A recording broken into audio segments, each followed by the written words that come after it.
कृतवर्षिणीं भगवतीम् अष्टादशाध्यायिनीम् Amb त्वामनुसन्दधामि भगवद्गीते भवद्वेषिणी.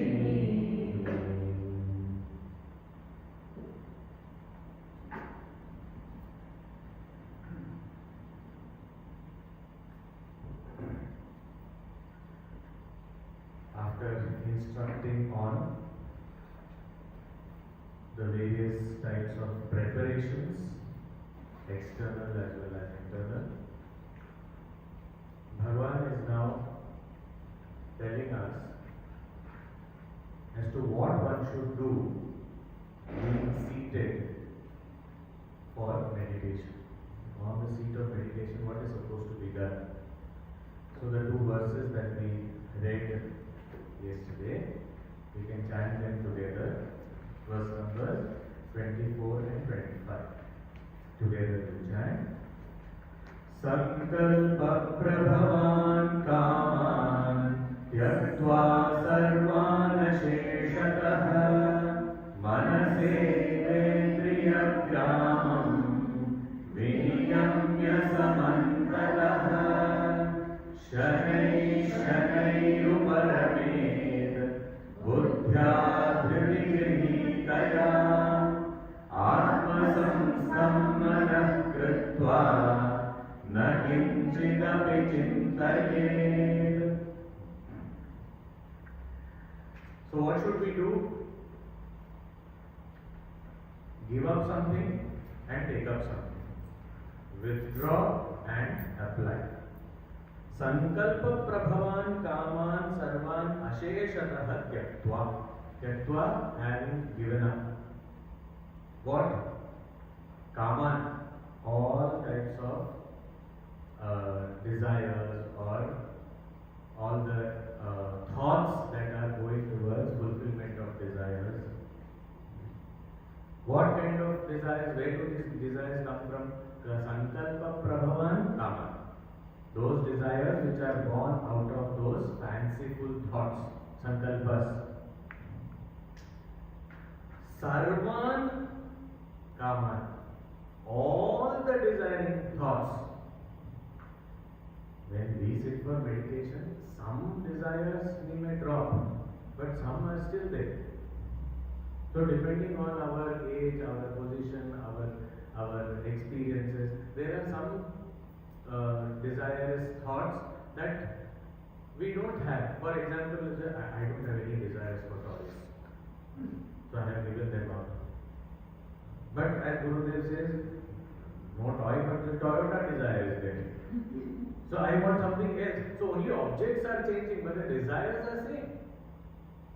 So sarvan kama, all desirous thoughts, asheshatah, not even one remaining, because that one is enough.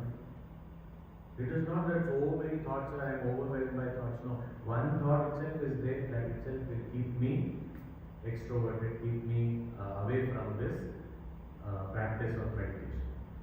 So sarvan asheshatah tyaktva, all these desirous thoughts, giving all those up. How can we give up? How to give up desire? Now the objects are still there. How can I give up desires? But objects may be there, but with my mind only I have to give up the desires, because the desires also have come because of the mind only. No object comes and tells us, you love me, I will love you back. No object says that. It is our mental projection only that we are thinking that, I love that I will get a lot of joy. Which object of the world has promised us that if you love me, I will give you joy? No. It is a figment of our imagination only. I think or I expect an experience to give me joy. Otherwise, it is by itself. If we ask the object, why are you not giving me any joy? When did I say I will give? I never promised. I am loving you so much. Why can't you give me a little joy? Who are you to love me? The object doesn't care.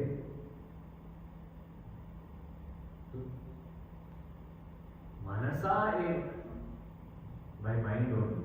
And with that power of the mind, indriya gramam viniyamya, and also with that power of the mind, all our senses have to be kept under control, brought back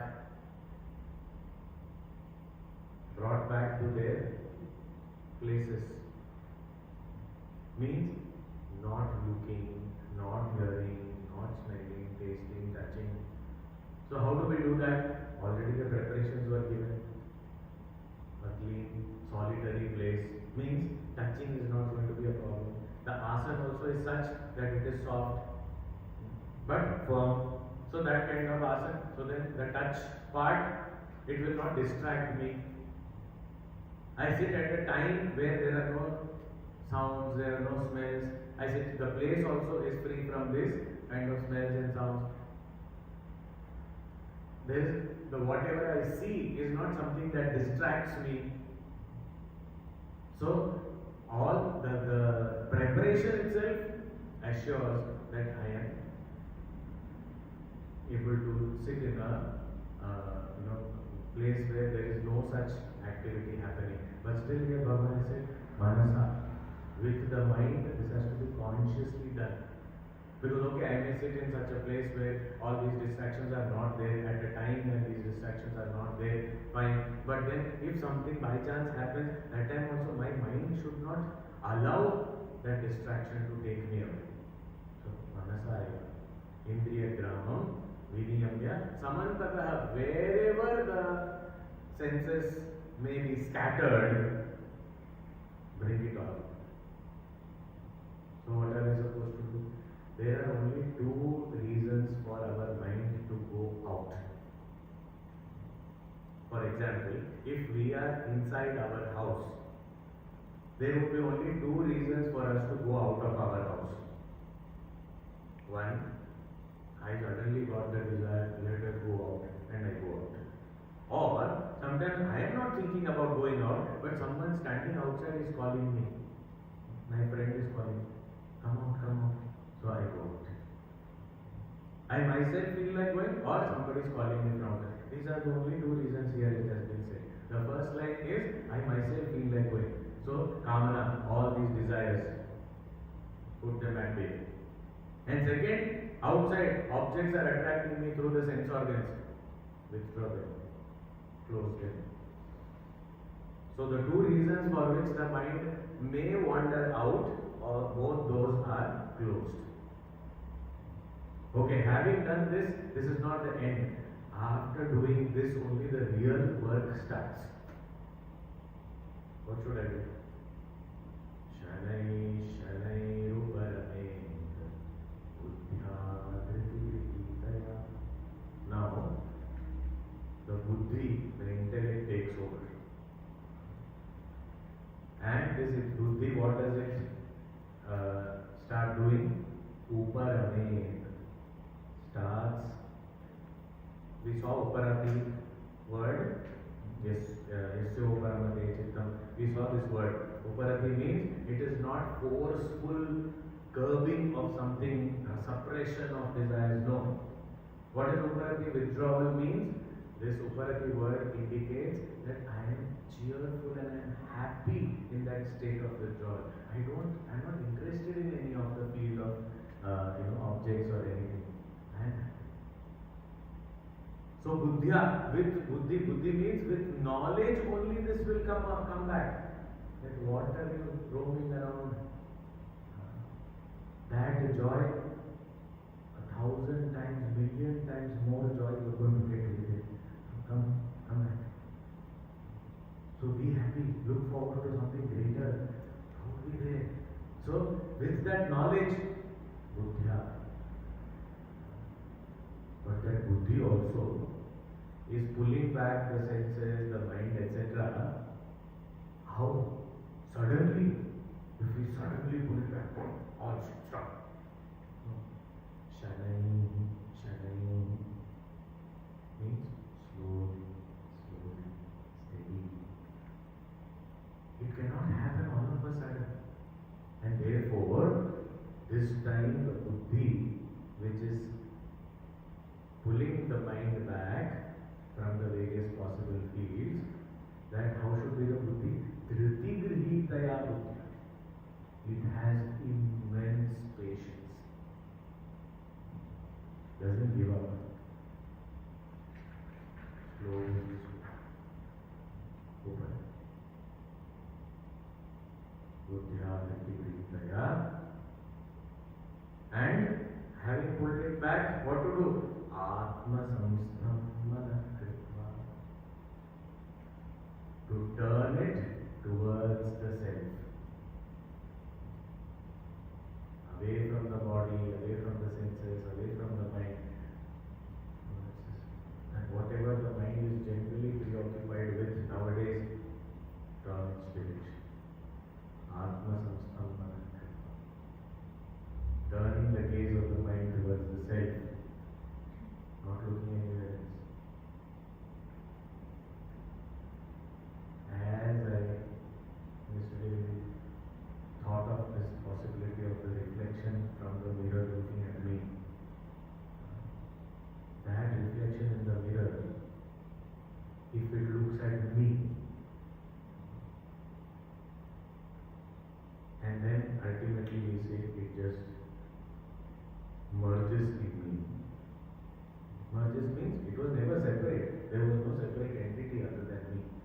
But that merges in me means what? That it is just looking at me, and the moment the light is off, then what happens? As though the merger has taken place. Means there is only one left. So after that, what has to be done? Then no need to think about anything else. No need to do anything else. Again, going back to the beginning, where it said, Aruksho Mune Yogam Karma Karanam Chate. Yoga Gurasya, one who has already reached the goal for such a person, Shama Karanam Chate. Just be there, peaceful. Do your nothing. Chita Vichita. How you have reached that state where the mind, the senses are all withdrawn from the objects, there are no other desires, no other distractions, and finally it is all invested in the self, then Atma samsthamana kritva, then then don't let the mind again wander. Don't let it go here and there. It also means Uttare Atmanatmanam Na Atmanam Avasale. Once it has reached here, then again let it not go out and graze in the world of objects. No. Keep it. Bhagavan. Very nice. Thank you for this guidance, and I will practice it more out. But the last part that you said, don't let it wander. Be practical. You only said slowly do it. And I agree with you slowly. It is not going to happen. It doesn't stay here. What you are expecting, what are you expecting out of me? You think that I am some professional meditator or what? Arjun, there is nothing called professional meditator. You can't be a professional in meditation. I am just giving you an example. Just for the sake of it I am saying, but what do you expect out of me? I am not some yogi or something. How will I just invest your mind in the self and then that's it, don't do anything else? It is not possible. It goes here, there, everywhere. What to do? Bhagavan says, I am also practical. I will tell you what to do when it goes out also. That is also important. What to do? Very straightforward advice or guidance. What is it? Verse number 26. Yato yato nishcharati manaschanchalamastiram tatastato niyam yaitat atmanyeva vasham nayed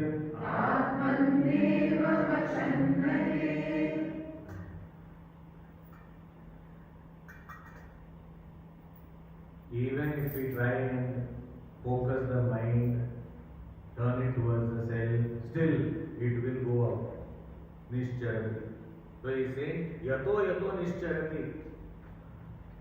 As many times in whichever way it may go out to wander. Bhagavan is anticipating this. It will happen. Because for all of us this is a challenge.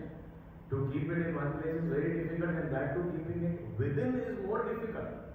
Outside one place also it is difficult, but still that we can somehow achieve for some time at least. But keeping it in a completely unfamiliar territory,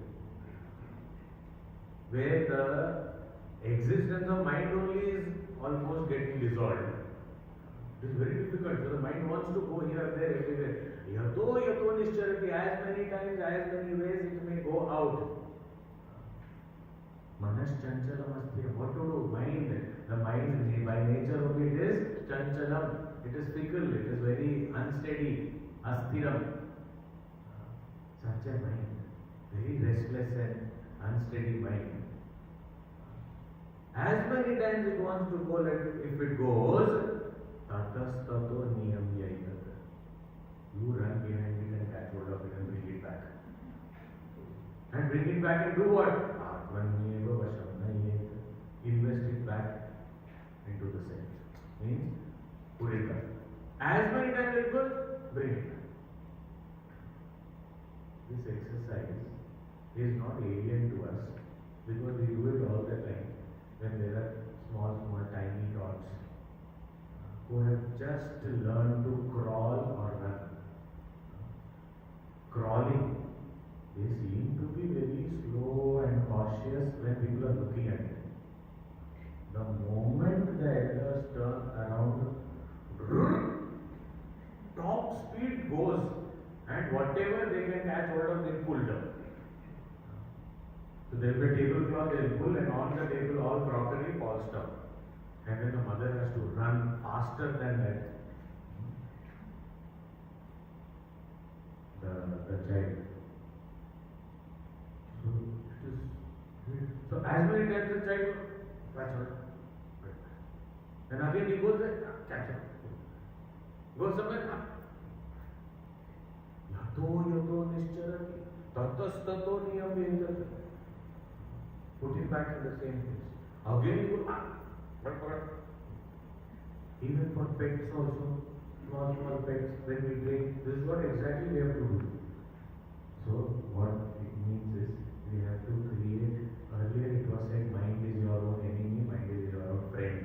Earlier friend word was used. Here the exercise that is given is, consider it as your child. Not even friend, because friend you expect some maturity. Child, it will keep running here and there, or pet. It doesn't know what you are saying. It will not understand. You have to train it again and again, as many times. And that is why the previous verse it was said, Shanai, Shanai. Slowly does not mean that you wait for it forever. No. Slowly means it will not stay. You have to bring it back again and again. And that is why it was said, Buddhya dhriti grihitaya, means full of patience. If we feel training a pet is a test of your patience, or if you feel bringing up a child is a test of your patience, try the mind. We will feel that is easier. 20 puppies we can handle, but one mind is difficult to handle. Because when it goes, we don't even know, and we are also carried with that.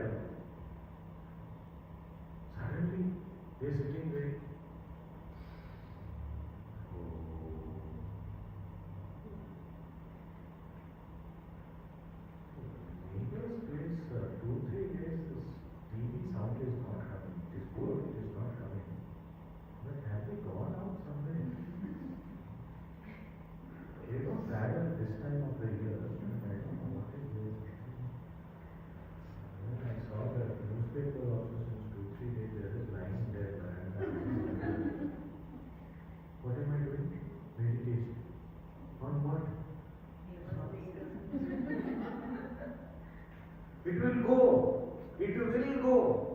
Then what we have to do, suddenly I realize, what am I talking about? What am I focusing on? Bring it back. Tatastato niyam yaitat.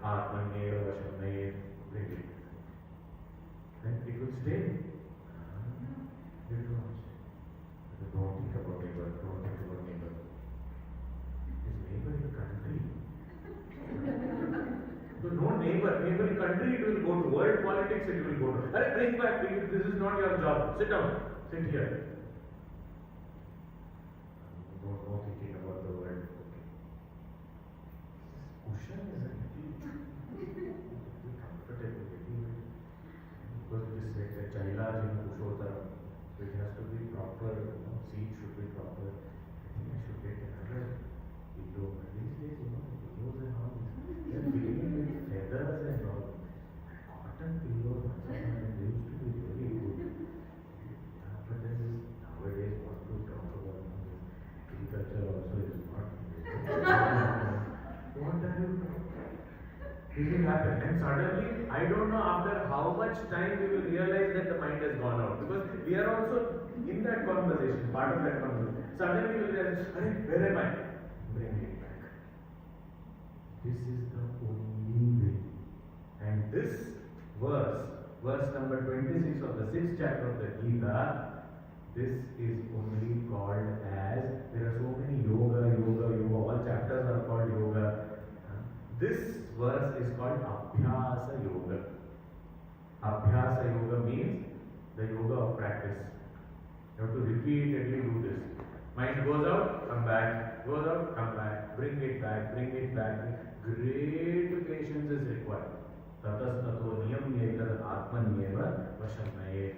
This is how, so when we see great yogis and masters and realized saints and all these people, and we see that all, so many people are there to serve them, and so many are falling at their feet, and so it is all this they have gone through.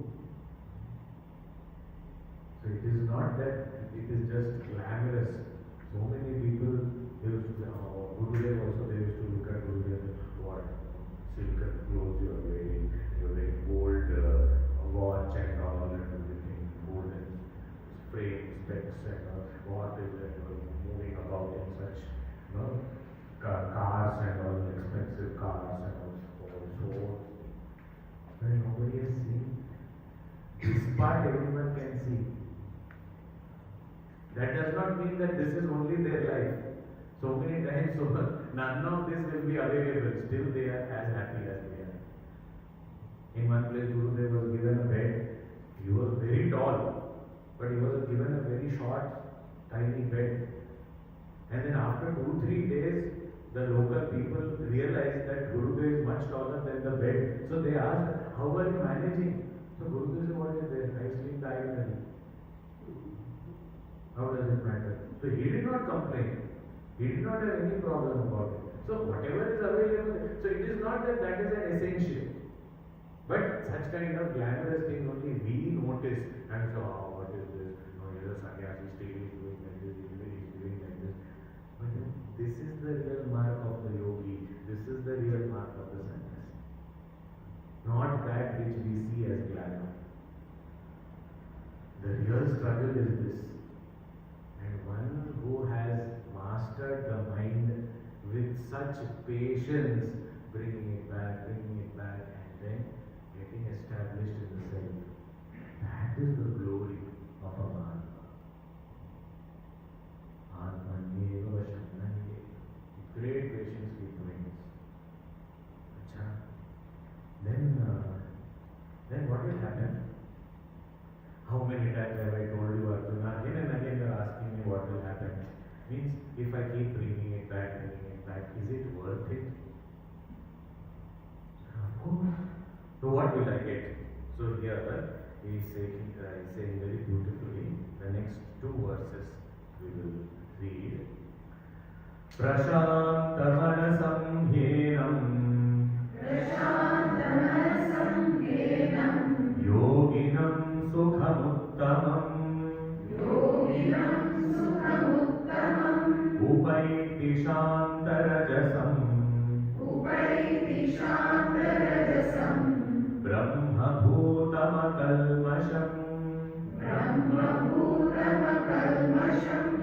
yunjannevam sadatmanam yogi vigata kalmashaha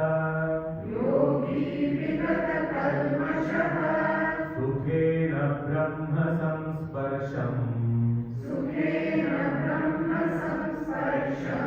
अत्यन्तं सुखमश्नुते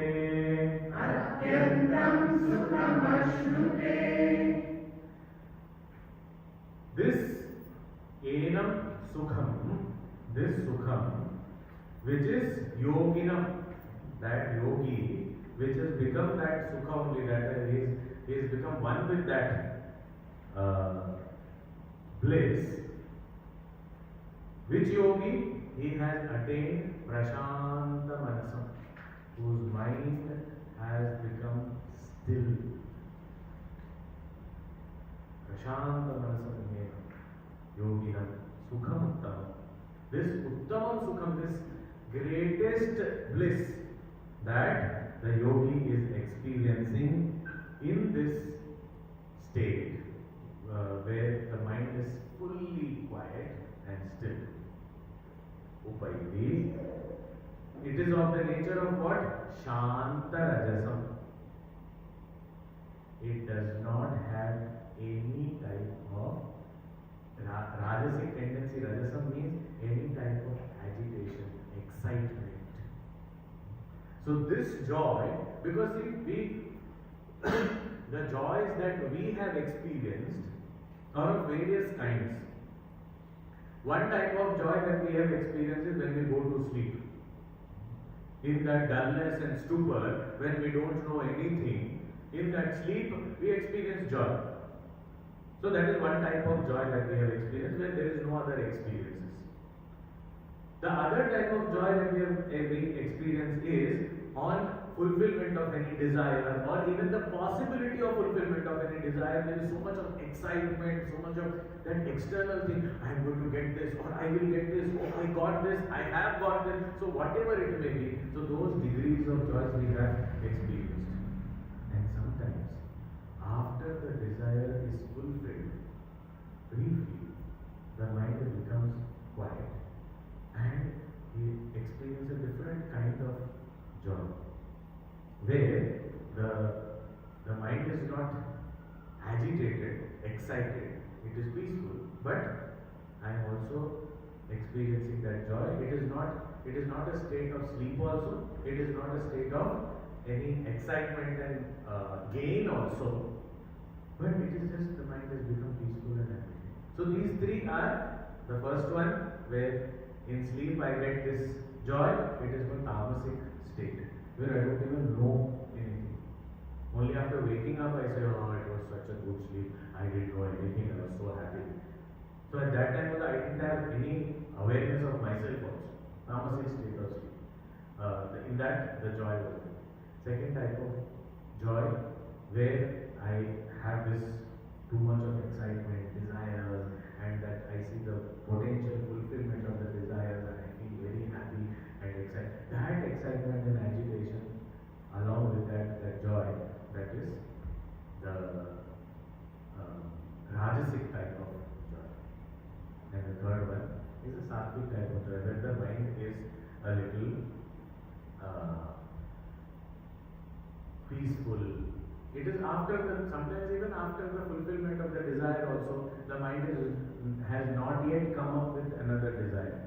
Sometimes we get that, sometime, especially soon after the meal, I have not yet started planning for the next meal or thinking about the next meal. So there is that little bit of time where the mind is peaceful and happy.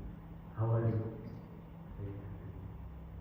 That time anybody comes and asks us, speaks to us, we respond very nicely. That is called he's in a good mood. That is the time. So sometimes there's nothing. In that excitement, happiness also, that rajasic happiness, that is also should not be considered as good mood, because it can turn into a dangerous mood anytime. And that is why in party and all, people are all happy, right? But then what they will do. Sometimes the birthday boy or the birthday girl will get so many kicks, right? They're celebrating, they're happy in the name of birthday bombs and all. Whatever happens, it sometimes turns out to be very dangerous. And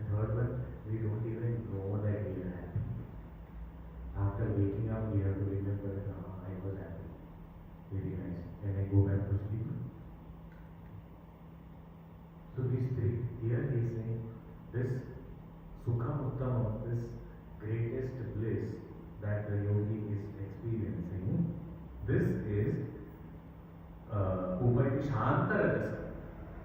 When they attain this bliss, which is no rajasic tendency is there. It is not out of that fulfillment of desire or that craving or that, that excitement, all that agitation is not there.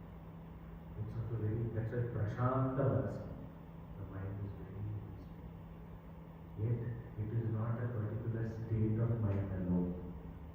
Because a state of mind can be peaceful for some time.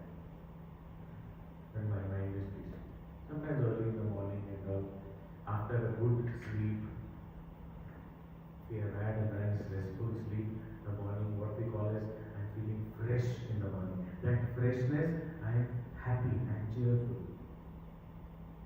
So that peace, prashanta, shanta rajasa, that kind of joy. This joy is called Brahma Bhutam. He is saying, when this yogi is reveling in this joy, has become one with this joy, one with this infinite reality, Brahma Bhutam, he has become that. It is not that he is happy. He is not happy. He is happiness. Akalmasham, there is no impurity or anything polluting. It means it is pure bliss, nothing else. This is the state of a yogi. Evam yunjan sadatpanam. So he is saying, so this way, every day if you practice also. Here also the word in the 27th verse as well as the 28th verse, in both these verses the word yogi is used. But we have to understand, Bhagavan when he is using the word yogi, he is meaning both. Even a sadhak is using yogi only. A seeker also is referred to as yogi, and the one who has successfully attained the goal of meditation also is used yogi only. So in this 27th verse, he says, the one who has attained that goal, become one with that infinite happiness, Brahman, is free from all impurity, all sorts of rajoguna, tamoguna, etc. And he is established in that bliss which is beyond the mind. He becomes one with